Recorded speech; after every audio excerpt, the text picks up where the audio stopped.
Friends வணக்கம். இன்னொரு review பார்க்க போறோம்னா வெற்றிமாறன் டைரக்ஷன்ல விஜய் சேதுபதி, சூரி, மஞ்சு வாரியர், சேட்டன் பகத், அனுராஜ் காஷ்யப் தமிழ் உங்க நடிச்சிருக்க விடுதலை 2 படத்தை பத்தி தான் பார்க்க போறோம்.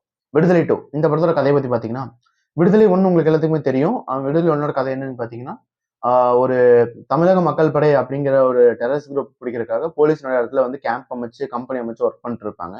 அந்த கம்பெனிக்கு புதுசா ஒரு டிரைவரா ரெக்ரூட் ஆகி வருவாரு கான்ஸ்டபிள் சூரி. அங்க வரும்போது அவர் மைண்ட் செட் எப்படி இருக்கும்னா, தமிழக மக்கள் படை அவங்க வந்து தப்பானவங்க, மக்களுக்கு எதிராக தீவிர செயல்களில் ஈடுபடுறவங்க, அவங்கள பிடிக்கணும் அப்படிங்கிற ஒரு நோக்கத்தோட வருவாரு.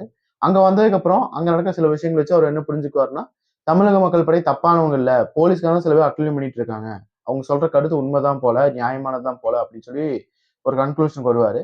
அப்போ ஒரு எதிர்பாராத சூழ்நிலையா என்ன ஆகும்னு பாத்தீங்கன்னா, ஒரு விபத்துனாலயோ ஒரு இன்சிடென்ட்னாலயோ அவரே போய் இந்த மக்கள் படை தலைவர் பெருமாள் அப்படிங்கிற ஒருத்தர் வந்து புடிச்சிட்டு வர சூழ்நிலை ஏற்படும். அவர் அந்த புடிச்சிட்டு வருவாரு. அதோட படத்தை வந்து முடிச்சிருப்பாங்க. High pitch மூமெண்டோட முடிச்சிருப்பாங்க. அந்த எங்க விட்டாங்களோ அங்கிருந்து பார்ட் 2 தொடங்குது. பார்ட் 2 வந்து என்னன்னு கதை பார்த்தீங்கன்னா, அந்த அரெஸ்ட் பண்ணிட்டு வராங்க. கிராஸ் கட்டா வந்து பார்த்தீங்கன்னா, அந்த பெருமாள்ங்கிறவர் வந்து எப்படி இந்த மக்கள் படை தலைவரானாரு, மக்கள் படையினருக்கு எப்படி ஜாயின் பண்ணாரு, எப்படி உருவாக்குனாங்க அந்த மக்கள் படைய, அப்படிங்கிறதுக்கான அந்த கிளை கதைகள் ஃபிளாஷ்பேக்கும் கிராஸ் கட்ல போயிட்டு இருக்கு. படம் ஆரம்பிச்சு ஒரு 30 நிமிஷத்துக்கு வந்து பாத்தீங்கன்னா விறுவிறுன்னே போச்சுன்னு சொல்லலாம். பயங்கர ஸ்பீடா போச்சு. அப்பா வெற்றிமாறன் படம்னா இப்படி தான்டா இருக்கும் அப்படிங்கிற அளவுக்கு எட்டு போயிருந்தாங்கன்னு சொல்லலாம். அதுவும் அந்த 30 நிமிஷத்துல வந்து ஒரு 10 மினிட்ஸ் வந்து கென் கருணாஸ் வந்திருப்பாரு. அவரோட ரோல் பயங்கரமான இம்பாக்ட் கொடுத்தது படத்துக்கு. அந்த ஒரு 5 நிமிஷம் வர ரோல் தான். பட் எவ்வளோ முடியுமோ அந்த அளவுக்கு சூப்பரா ஸ்டண்ட் சீன் ஆகட்டும், எமோஷனல் சீன் ஆகட்டும், அந்த ஒரு மலையில நடக்கிற ஃபைட் ஆகட்டும், அவ்வளோ சூப்பரா கேஸ்டிங் க்ரோ பண்ணியிருந்தாங்க அந்த சீனை. அந்த சீன் அவ்வளோ அழகாவும் எடுத்திருந்தாங்கன்னே சொல்லலாம். படம் பார்க்கும்போது நமக்கே ஒரு மாரி கூஸ் பம்பா இருந்த அளவுக்கு இருந்துச்சுன்னு சொல்லலாம் அந்த கேரக்டர். அதே மாரி இளவரசு ஆகட்டும், ராஜீவ் மேனன் ஆகட்டும், அவங்க எல்லாருமே ஒரு சீன்ஸ் வந்தாலுமே, அவங்க வர சீன்ஸ்ல அவங்க அதோட கேரக்டர் ஜஸ்டிஃபை பண்ணிட்டு போயிருந்தாங்க. மனசுல நிக்கிற மாரியான கேரக்டரா இருந்துச்சுன்னு சொல்லலாம். அதே மாரி பார்த்தீங்கன்னா, இன்னொரு ஜிவிஎம் ஆகட்டும், அந்த போலீஸ் கேங்ல ஒரு 2, 3 போலீஸ்காரங்க இருப்பாங்க. அவங்கள வந்து ஃபர்ஸ்ட் பார்ட்லயே நீங்க பார்த்திருப்பீங்க. அந்த கேரக்டர்ஸ் ஆகட்டும். ஆ எல்லா கேரக்டருமே சூப்பரா நடிச்சிருந்தாங்க. யார் யாருக்கு என்னென்ன கேரக்டர் குடுத்தாங்களோ, அந்த அளவுக்கு மனசுல நிக்கிற அளவுக்கு நடிச்சிருந்தாங்க. ஃபர்ஸ்ட் பார்ட் எப்படி பார்த்தீங்கன்னா, 90% சூரி படமா இருக்கும். 10% தான் விஜய் சேது படமா இருக்கும். அதே மாரி பார்த்தீங்கன்னா, இந்த படத்துல வந்து பார்த்தீங்கன்னா, 90% விஜய் சேது படமா இருக்கு. சூரிக்கு ஒரு 10% அந்த அளவுக்கு ஸ்கிரீன் ஸ்பேஸே கிடைச்சிருக்கு. கிடைச்ச ஸ்கிரீன்ல வந்து பார்த்தீங்கன்னா, அவருக்கு ஒரு 2, 3 சீன்ஸ் தான் அமைஞ்சிருக்கு கரெக்ட்டாவே. அந்த 2, 3 சீன்ஸுமே சூப்பரா ஹேண்டில் பண்ணியிருந்தாரு. அதே மாரி நம்ம பார்ட் 1ல இருந்தே ஒரு எதிர்பார்த்த ஒரு சீன் இருக்கும். இந்த சேட்டன் பகத்ங்கிற கேரக்டர் வந்து சூரி வந்து திருப்பி பேசணும் அப்படிங்கிற நம்ம எதிர்பார்த்திருப்போம். அந்த ஃபர்ஸ்ட் சீன் அவர் பனிஷ்மென்ட் குடுக்கும்போது வந்து நம்ம எதிர்பார்க்குற ஒரு சீன் தான் அந்த சீன். அந்த சீன் இவங்க பிளேஸ் பண்ணது சூப்பராவே இருந்துச்சு. அந்த எதிர்த்து பேசுற அந்த ஒரு சீன். அதே கிளைமாக்ஸ்ல வந்து அவர் என்ன முடிவு எடுக்குறாங்க எடுத்த சீன் நல்லா இருந்துச்சு. கதையே பார்த்தீங்கன்னா, சூரியோட பாயிண்ட் ஆஃப் வியூல சூரியோட அம்மா எழுதியிருக்க அந்த லெட்டரோட வாய்ஸ் ஓவர்ல தான் போயிட்டு இருக்கு. அந்த அளவுக்கு அவர் அந்த கேரக்டர் எப்படின்னா, அ இன்னைக்கு அந்த என்ன போராட்டம் அப்படிங்கிறத புரிஞ்சுக்கிற மாரி ஒரு கேரக்டரா தான் அந்த கேரக்டர் பிரசன்ட் பண்ணியிருந்தாங்க.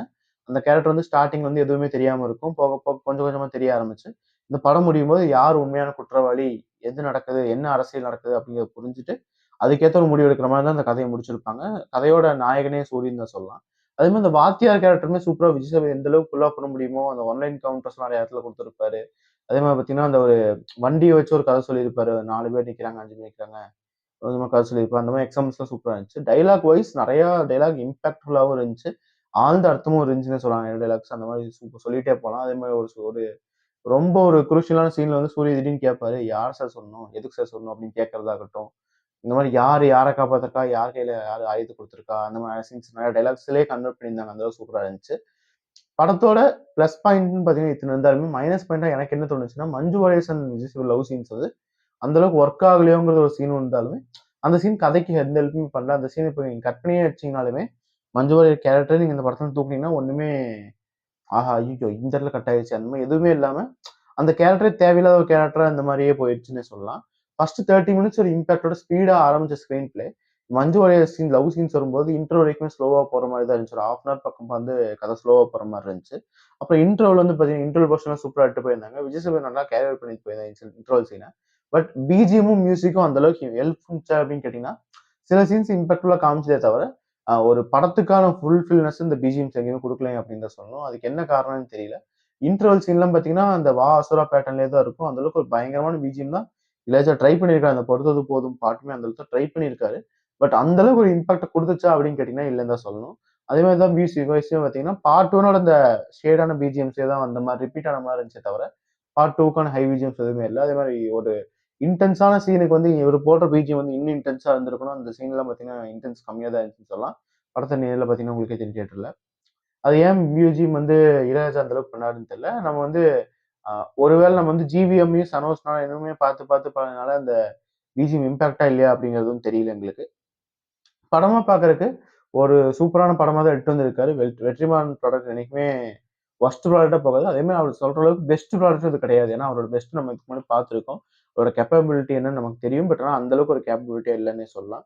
படத்துல வந்து பார்த்தீங்கன்னா, நெறைய வாய்ஸ் ஓவர் சீன்ஸ் வந்து ரொம்ப இன்டென்ஸா இருந்தாலுமே, ஒரு கட்டத்துக்கு மேல தாண்டும்போது விஜய் சேதுபதி கதை ரொம்ப வாய்ஸ் ஓவர் வரும்போது, இந்த ஒரு ஒரு சலிப்பு தட்டுன ஒரு ஃபீல குடுக்குது. சில செகண்ட் ஹாஃப்லாம் பார்த்தீங்கன்னா உங்களுக்கு தெரியும்.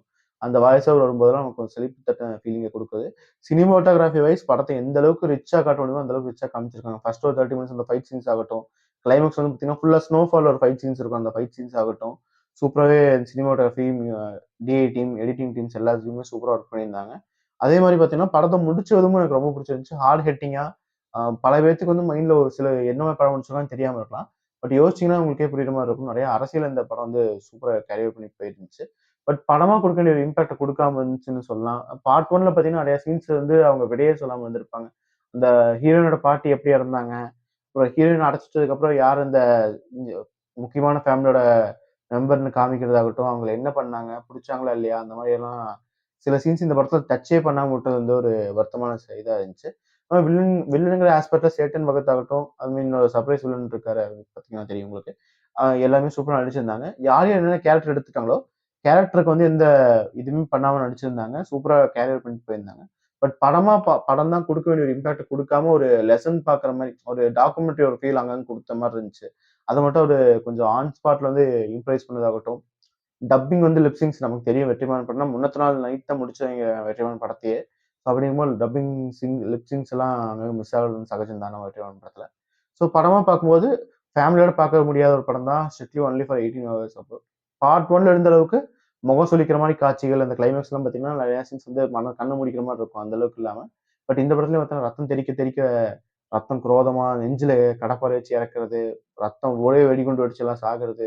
அந்த மாரி கொஞ்சம் கொடூரமான சீன்ஸ்லாம் நெறையாவே இருக்கு. அந்த மூஞ்சில வச்சு துப்பாக்கி குண்டு சுடுவாங்க. அந்த சீன்லாம் பார்க்க லைட்டா ஒரு மாரி இருந்துச்சு. So strictly only for adults only. இதுக்கப்புறம் இந்த படத்த தியேட்டர்ல பார்க்கணும்போது உங்க கால் தான். ஓகே. இந்த கம்யூனிசம் இந்த மாரி போராட்டத்துல இருக்கவங்களுக்கு நம்ம வாழ்க்கைய நினைவுபடுத்தி, படம் வந்து ஒரு சூப்பரான படமா தெரியும். மிச்ச ஆடியன்ஸ்க்குமே வந்து ஒரு அபராஜன படமா தான் தெரியுமே தவிர, யாருக்கும் குறை சொல்ற அளவுக்கு வொர்ஸ்ட் ப்ராடக்ட்லாம் அது கிடையாது. தாராளமா தியேட்டர்ல பார்க்குற அளவுக்கு ஒர்த் இருக்கிற படம் தான். நல்ல கேரண்டியான ஒரு டைம் பாஸ் ஃபிலிம் தான். ஓகே.